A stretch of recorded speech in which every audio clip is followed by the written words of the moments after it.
আসসালামু আলাইকুম সুপ্রিয় শিক্ষার্থী ভাই বোনেরা, আশা করছি সবাই ভালো আছো। তো আজকে আমাদের 19তম শিক্ষক নিবন্ধনের একটা গুরুত্বপূর্ণ ক্লাস হতে চলেছে। আজকের টপিক হলো কমপ্লিটিং সেন্টেন্স। এখান থেকে প্রত্যেকবারই প্রশ্ন আসে, কম বেশি একটা দুটা করে প্রশ্ন আসে। তো আজকে ক্লাসটা করলে আশা করি এখান থেকে কমপক্ষে নিশ্চিতভাবে 1 মার্ক কমন আসবে ইনশাআল্লাহ। তো সবাই পরিপূর্ণ ক্লাসটি দেখার জন্য সবাইকে অনুরোধ করা হচ্ছে, আর ক্লাসটি সবাই শেয়ার করে দিবেন বন্ধুদের মাঝে। নাম্বার 1 বলছে দো হি ইজ পোর। এখানে একটা গ্যাপ দিয়ে দিয়েছে, তলা 4টি অপশন দিয়ে দিয়েছে। এই প্রশ্নটা পড়ছে 12তম শিক্ষক নিবন্ধনে পড়ছে 2015 সালে পরীক্ষায়।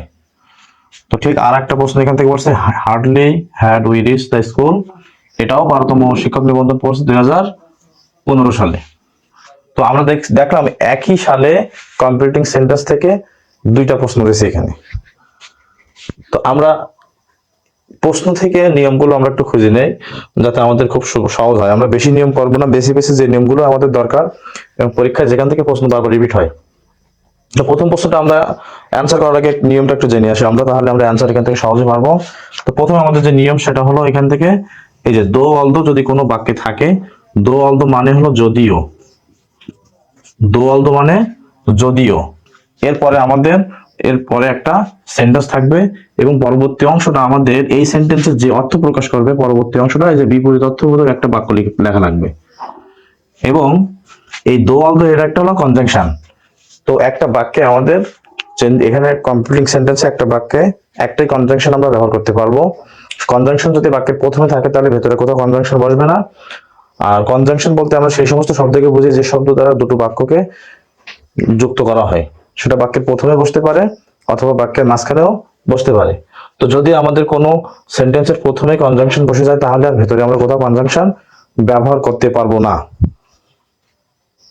তো এখানে আমাদের প্রথমে দো অলদো যেহেতু একটা কনজাংশন এটা, তো এখানে আমাদের এই পরবর্তী অংশ যে অর্থ একটা সেন্টেন্স দেওয়া থাকবে, পরবর্তী অংশ তার বিপরীত অর্থ সেন্টেন্স দেওয়া লাগবে এবং টেন্স ঠিক রাখতে হবে, টেন্স ঠিকঠাক রাখতে হবে। এখানে যে টেন্স হবে পরবর্তী অংশ সেই একই টেন্সে ব্যবহার করতে হবে।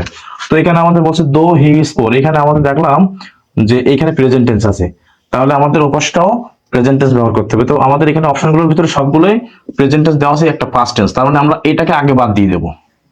যেহেতু বলা হচ্ছে যে দুই পাশে আমাদের একই রকম টেন্স ব্যবহার করতে হবে, ঠিক আছে। তাহলে আমাদের প্রশ্ন অনেক সময় আমাদের সঠিক উত্তরটা আমরা নির্ণয় না করতে পারলেও কোনগুলো হবে না নিশ্চিতভাবে উত্তরে হবে সম্ভব না আদেও, সেইগুলো আমরা মার্ক করতে পারলে আমাদের জন্য সহজ হয়ে যায়। আমরা সঠিক নিয়ম না জানলেও আমাদের সেক্ষেত্রে অ্যান্সারটা করতে পারি।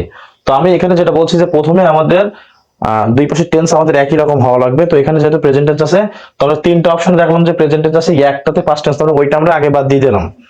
এরপরে বলা হচ্ছে যে কনজাংশনের যে ব্যাপারটা, এটা একটা বাক্যের একবারই ব্যবহৃত হবে। তো আমাদের এই প্রশ্নে প্রথমে আমাদের কনজাংশন ব্যবহার করা হচ্ছে, তাহলে আমাদের পরবর্তী সেন্টেন্স দুটোতে আমরা কনজাংশন দেখি। এখানে বাট একটা কনজাংশন আছে, এন্ড একটা কনজাংশন আছে, তাহলে এটাও বাদ এটাও বাদ, তাহলে আমরা এটাও বাদ দিয়ে দিছি। এখানেও একটা কনজাংশন ছিল বাট, তাই না? তো এই কনজাংশন থাকলে সেটা বাদ। এখন আমরা অর্থ করি দেখি কি হয়। আমাদের অ্যান্সার তো বেরিয়ে গেছে এটা, কিন্তু আমরা একটু দেখি দো হি ইজ পোর, যদিও সে গরিব, তাহলে গরিব হইলে তার পরবর্তী অংশ আমাদের বিপরীত অর্থ প্রকাশ করবে এমন ধরনের একটা বাক্য ব্যবহার করতে হবে। আমাদের এখানে তো অপশন দেওয়া আছে, তাহলে আমাদের আর চিন্তা ভাবনা করার দরকার নেই। আমরা নিশ্চিতভাবে হি ইজ অনেস্ট, সে সৎ। এখানে বলছে দো দা বয় রিড মোর, যদিও বালকটা বেশি পড়েছিল, এটা কিন্তু পাস্ট টেন্স। আগে বলছি এটা পাস্ট টেন্স। আমরা রিডের তিনটা ফর্ম একই, কিন্তু এটা প্রেজেন্ট টেন্স হইলে আমাদের the boy third person singular number হওয়ার কারণে এস বাই যোগ হতো, যেহেতু এস বাই যোগ নেই তার মানে এটা পাস্ট টেন্স। আচ্ছা, আমরা কোন অপশন গুলো হবে না আগে দেখে আসি। তাহলে পাস্ট টেন্সের যেগুলো সেইগুলো আমাদের হতে পারে আনসার। তো এইখানে লাস্ট প্রশ্নটা বলছে বাট হি পাসেস, এটা হলো প্রেজেন্ট টেন্স, তাহলে এটা বাদ। এবং এখানে কনজাংশন আছে, এটাও বাদ। এখানে একটা কনজাংশন আছে না, এটা বাদ, তাই তো? আর তাহলে আমাদের দুটো অপশন থাকছে যে he pass it in the exam, আর একটা বলছে he failed in the exam. এখন কোনটা দেখবো সে পরীক্ষায়? এখানে বলছে বালকটি অধিক পড়েছিল, অধিক পড়লে পাস করবে, এটাই আমাদের নিয়ম, ভালো রেজাল্ট করবে, এটাই নিয়ম। কিন্তু আমাদের আজকে নিয়মে বলছে দো অলদো যদি কোনো বাক্যে থাকে তাহলে পরবর্তী অংশ বিপরীত অর্থ বাক্য হবে। তার মানে এখানে এই বেশি পড়লে যে ভালো রেজাল্ট করবে বা পাস করবে তার বিপরীতটা দেওয়া লাগবে। তাহলে বিপরীত কি? সে ফেল করবে। তার মানে আনসার হলো এটা সঠিক, হি ফেইলড ইন দ্য এক্সাম। দোয়াল তো আমরা বুঝলাম। আচ্ছা, তো দোয়াল দো জায়গায় আমাদের আবার হতে পারে ইনস্পাইট অফ অথবা ডিসপাইট। সেক্ষেত্রে আমাদের নিয়মটা কি হতে পারে? একই নিয়ম হবে, ইনস্পাইট অফ অথবা ডিসপাইট। ইনস্পাইট ডিসপাইটের পরে যে অর্থ প্রকাশ করবে ওর দ্বিতীয় অংশে, দ্বিতীয় ক্লাসে আমাদের তার বিপরীত অর্থের একটা বাক্য দিতে হবে। তো এখানে বলছে ডিসপাইট হিজ ওয়ার্কিং হার্ড, তার কঠোর পরিশ্রমের সত্ত্বেও সে কি হি, আচ্ছা এখানে বলছে কি his working hard, working hard মানে কঠোর পরিশ্রম করা। তাহলে এখানে আমাদের বলছে কি যে ইনস্পাইট ডিসপাইট এর বাংলা অর্থ হলো সত্ত্বেও। আর নিয়মটা আমাদের মনে রাখতে, এটাই কনজাংশন পরবর্তী, তাহলে আর কোনো কনজাংশন আমরা ব্যবহার করতে পারবো না। তাহলে এখানে কনজাংশন হওয়ার কারণে পরবর্তী অংশ আমরা আর কোনো কনজাংশন দিতে পারবো না। তাহলে কনজাংশন হচ্ছে এন্ড, এটা বাদ। আচ্ছা, এখানে আমাদের কোনো টেন্সের কথা উল্লেখ নেই, হিজ ওয়ার্কিং হার্ড। আচ্ছা, এখানে আমাদের অর্থটা কি হতে পারে? আমরা এখানে একটা জিনিস দেখলাম যে এখানে এটা পাস্ট টেন্সে আছে, ইডি আছে না, এখানে এক নাম্বার আছে কিন্তু তার আগে ডিড আছে। এই ডিড ডোরাস ডিড থাকলে সেটা থেকে টেন্স নির্ণয় করতে হয় পাস্ট টেন্স। আর এখানে এস বেস আছে প্রেজেন্ট টেন্স। আচ্ছা, তো এইটা আমাদের অর্থটা এমন হচ্ছে যে তার কঠোর পরিশ্রম করা সত্ত্বেও, কঠোর পরিশ্রম করা সত্ত্বেও কি হতে পারে? সত্ত্বেও, তার মানে আমাদের কি এগুলো থাকলে পরবর্তী বিপরীত, কঠোর পরিশ্রম করলে মানুষ সফল হয়, কিন্তু এখানে কি সফল হতে পারেনি, তাহলে এটা সেটা অতীত সম্পর্কে বোঝাচ্ছে, তাহলে পাস্ট টেন্সে হবে। ঠিক আছে, তাহলে এটা আমরা নিতে পারছি না, এটা বাদ। আচ্ছা, এখান থেকে সফল হয়েছিল এটা দেবো, সফল হয়নি, কোনটা? ওয়ার্কিং হার্ড, কঠোর পরিশ্রম করলে কি সফল হয়, কিন্তু আমাদের বলছে কি বিপরীত দেওয়া লাগবে, তার বিপরীত, তাহলে কি হবে? হ্যাঁ, এটাই আমাদের সঠিক অ্যান্সার। যদি পরবর্তী রুলসটা আমরা একটু দেখি, hardly had we reach the school, hardly had we reach the school. তো এটাও আমাদের নিয়মটা একটু দেখে আসে, কোনো বাক্যে যদি হার্ডলি থাকে, হার্ডলির সাথে আরো কি কি থাকতে পারে? Hardly scarcely, hardly scarcely barely থাকলে এদের পরে হ্যাড থাকতে পারে, ভার্ব 3 থাকতে পারে, কিন্তু পরবর্তী অংশ আমরা লিখবো তখন হোয়েন থাকবে প্লাস সিম্পল পাস্ট টেন্স, অর্থাৎ ভার্বের 2 নম্বর রূপ সিম্পল পাস্ট টেন্স, মানে past indefinite tense, past indefinite tense. তাহলে হার্ডলি স্কার্সলি বিয়ারলি এই তিনটার যে কোনো একটা যদি থাকে, তাহলে পরবর্তী অংশ আমাদের শুরু করতে হবে, মূল বিষয়টা হলো হোয়েন, মূল বিষয় হলো কি হোয়েন প্লাস পাস্ট ইনডেফিনিট। ঠিক একইভাবে নো সোনার হ্যাড যদি থাকে তো একইভাবে হবে, শুধুমাত্র হোয়েনের জায়গায় দেন, আর এটাও সিম্পল পাস্ট বা পাস্ট ইনডেফিনিট টেন্স, একই জিনিস। তাহলে পার্থক্যটা কোন জায়গায়? হার্ডলি স্কার্সলি বিয়ারলি থাকলে হোয়েন, আর নো সোনার হ্যাড থাকলে দেন। আর ওখানেও পাস্ট ইনডেফিনিট টেন্স, এখানেও পাস্ট ইনডেফিনিট টেন্স। এখানে আমাদের বলছে কি এখানে কোনো কাজ করতে না করতেই, খেতে না খেতেই, যেতে না যেতেই, আসতে না আসতে, এরকম অর্থে প্রকাশ করার ক্ষেত্রে আমাদের এগুলো ব্যবহার করতে হয়, হার্ডলি স্কার্সলি এগুলো। তো hardly had we reach the school, আমরা স্কুলে পৌঁছাতে না পৌঁছাতেই, পৌঁছাতে না পৌঁছাতেই। আচ্ছা, আমাদের প্রথমত বলছে যে কি যে হার্ডলি স্কার্সলি বিয়ারলি থাকলে কি দিয়ে শুরু করবো? হোয়েন। তাহলে আমাদের এই বাক্যে হোয়েন আছে এক জায়গায়, এটা আমাদের অপশনে থাক। তাহলে দেয়ান আছে, এটা বাদ দেবো, আফটার আছে, এটা বাদ দেবো। তাহলে এই দুটো আমাদের হচ্ছে না নিশ্চিত ভাবে, তাই তো? শুধুমাত্র আমাদের কনফিউজ আমরা এইখানে, কিন্তু আমাদের এখানে বলা হচ্ছে হোয়েন, হোয়েনের পরে আবার পাস্ট ইনডেফিনিট টেন্স আছে কিনা আমরা দেখি, র‍্যাঙ্ক পাস্ট ইনডেফিনিট টেন্স আছে। আবার যদি এখানে থাকে হোয়েন রিং থাকে, তাহলে কিন্তু নেওয়া যাবে না, কারণ ওর পরে বলছে যে পাস্ট ইনডেফিনিট টেন্স, অর্থাৎ ভার্বের 2 নম্বর হওয়া লাগবে। কথা বোঝা গেছে? এটাও কিন্তু past indefinite, the bell rang, past indefinite tense না, কিন্তু হোয়েন নেই, এটা হলো পার্থক্য, কিন্তু যে হোয়েন নেই। ঠিক আছে, আচ্ছা, এরপরে বলছে যে as soon as থাকলে সেই বাক্যে সাবজেক্ট ভার্ব থাকবে, ওই পাশে এক সেম টেন্স হবে। কি হবে? Same tense. আমরা কয়েকটা উদাহরণ লিখি এখানে। as soon as we reached the school, আমরা স্কুলে পৌঁছানো মাত্রই।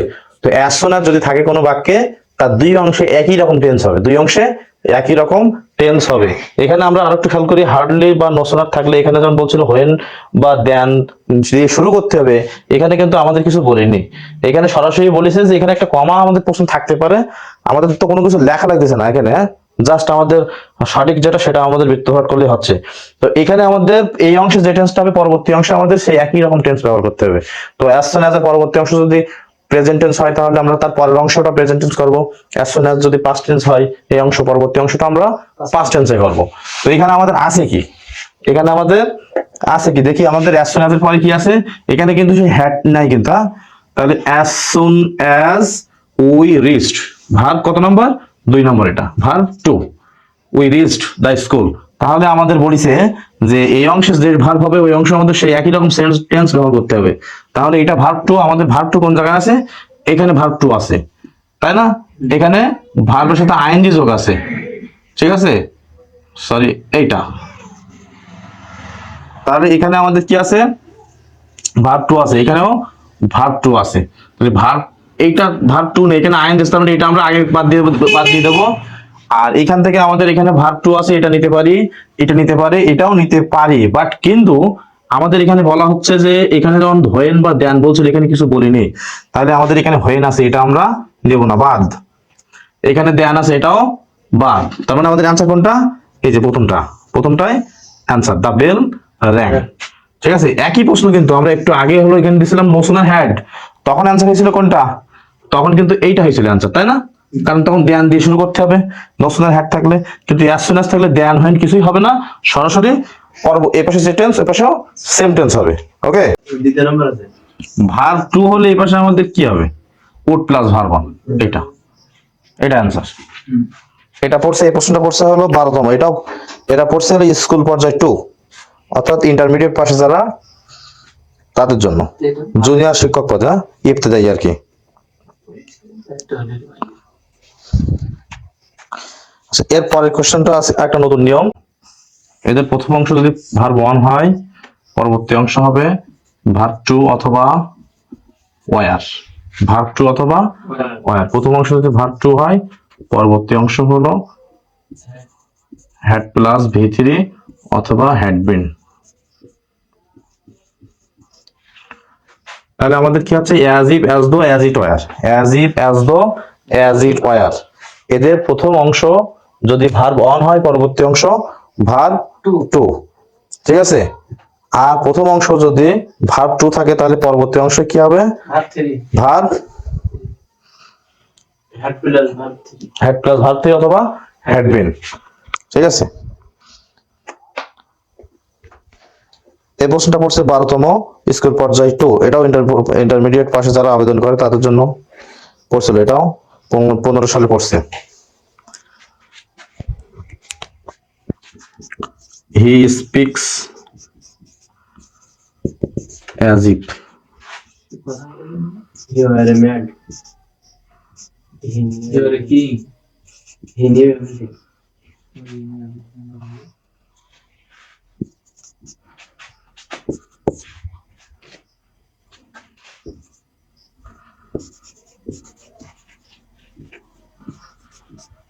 He knew all. B number. Right.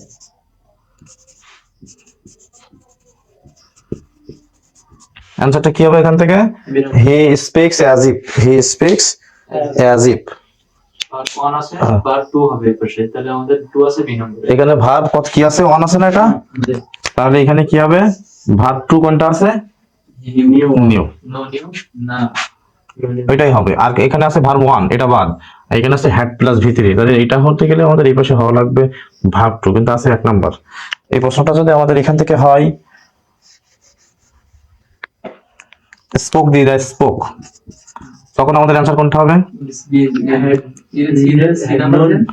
এটা সি নাম্বার, এটা হবে অ্যান্সার। তাহলে এইটা আমাদের হচ্ছে না, কারণ আমাদের এখানে এখন হয়ে গেছে ভার্ব কত নাম্বার? এটা ভার্ব 2। এই যে ভার্ব 2 হইলে পরবর্তী অংশ আমাদের হবে কি? হ্যাড প্লাস ভি থ্রি অথবা হ্যাড বিন। তাহলে এখানে হতে পারে কি? Had known. এই যে এটা আমাদের অ্যান্সার। এটা ভার্ব 1 নেওয়া যাবে না, এটা ভার্ব 2 নেওয়া যাবে না, ঠিক আছে। as if, as though, as it were, ওকে। বলছে যে নো সোনার হ্যাড, আমরা জানি যে নো সোনার হ্যাড থাকলে পরবর্তী অংশ দেন এর পরে কি হয়? কোন টেন্স হয়? কোন টেন্স হয় জানলে পরে? Past indefinite tense, simple past tense, অর্থাৎ ভার্বের 2 নম্বর রূপ হয়।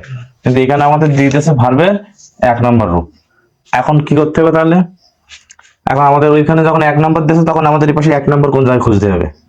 তাহলে এখানে আমাদের আছে 1 নম্বর, তাই না? আচ্ছা, তো 1 নম্বর ওখানে দেওয়া আছে, এখানে আবার 1 নম্বর দেওয়া হয়েছে, এখানে 1 নম্বর দেওয়া হয়েছে, এখানেও 1 নম্বর দিয়েছে। তার মানে এই তিনটায় আমাদের উত্তর হওয়ার সম্ভাবনা। এটা হলো 2 নম্বর বা 3 নম্বর, কিন্তু ওইটা হবে না, কারণ আমাদের টেন্সে মিল রাখতে হবে। এখানে পাস্ট টেন্স থাকলে এই ভাষার অংশ আমাদের হ্যাড প্লাস ভি থ্রি হয়তো গঠনে আমাদের লেখা ছিল হ্যাড প্লাস ভিতরে, তার মানে এটা আমরা আগে বাদ দিয়ে দেই। কিন্তু অধিকাংশ ছাত্রছাত্রীরা এটা মুখস্থ করে আসছে যে notional had plus subject plus ওইদিকে আর দেখবে না, যে নোশনাল হ্যাড এটাই মুখস্থ সবার। কিন্তু এখানে এটা হবে না। কেন হবে না আমি বলছি সেটা, কারণ এখানে আমাদের পরবর্তী অংশ পাস্ট টেন্স নাই, কিন্তু এখানে প্রেজেন্ট টেন্স, সেই ক্ষেত্রে আমরা আর এটা ব্যবহার করতে পারছি না, এটা বাদ। আচ্ছা এবার ভার্ব, এবার যেহেতু প্রেজেন্ট টেন্স আছে এই পাশে আমরা প্রেজেন্ট টেন্স ব্যবহার করব। তো এখানে আমাদের তাহলে কোনটা দেব, এটা প্রেজেন্ট টেন্স, এটা প্রেজেন্ট টেন্স, এটাও প্রেজেন্ট টেন্স। তাহলে এখান থেকে দেব কোনটা, প্রথমটা দেব কিনা আমরা একটু দেখে নিই। যে নোশনাল হ্যাড একটা ভার্ব না, তো এখানে আমাদের আর একটা ভার্ব তো থাকার দরকার অবশ্যই। ওইখানে আর একটা ভার্ব কি থাকার দরকার, সেটা হলো এখানে আমাদের বলছে দেখো এখানে কোনো ভার্ব নাই, কিন্তু ভার্ব তাহলে এটাও বাদ দিয়ে দেয় আমরা। আমাদের আছে হলো কত, সি আর ডি।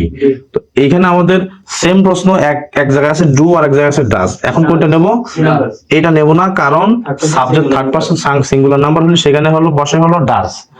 তাহলে আমাদের ডাজটা আমাদের অ্যান্সার হবে। তাহলে কি হচ্ছে যে does the teacher enter the class. এখানে আবার একটা প্রশ্ন আসতে পারে, এরপরে অনেক সময় আসতে পারে এখানে V3 দেওয়া থাকতে পারে, কিন্তু আমাদের মনে রাখতে হবে ডু ডাজ ডিড এর পরে সবসময় ভার্ব ওয়ান হয়। ডু ডাজ ডিড এর পরে সবসময় ভার্ব ওয়ান হয়। এই প্রশ্নটা যদি এখানে আবার এমনটা থাকতো যে হ্যাজ দ্য টিচার ইন্টার্ড, তখন এটা আমরা নিতে পারতাম, কারণ তখন এখানে হ্যাজ বসে আবার হ্যাজ এর পরে ভার্ব 3 বসে, এটাও আমরা জানি। হ্যাড বসে যেহেতু পাস্ট টেন্স নাই, প্রেজেন্ট টেন্স আছে, কিন্তু হ্যাজ তো আর প্রেজেন্ট টেন্সে বসে। ঠিক আছে, টাইম থাকলে ডট ডট আমরা তারপর কি করব, হোয়েন প্লাস। এখন এই যে সময়ের কথা বলছি, এই সময়ের উপর নির্ভর করে একটা আমাদের একটা বাক্য লিখতে হবে, একটা অর্থবোধক বাক্য, অর্থবোধক বাক্য। এখন দেখতে হবে যে এখানে এটাও ইজ আছে মানে প্রেজেন্ট টেন্স, কিন্তু এইটা কিন্তু পাস্ট টেন্স। 1971 সালে এটা পাস্ট টেন্স না, 1971 সাল চিরন্তন সত্য না, বুঝে কথা বলার দরকার নেই।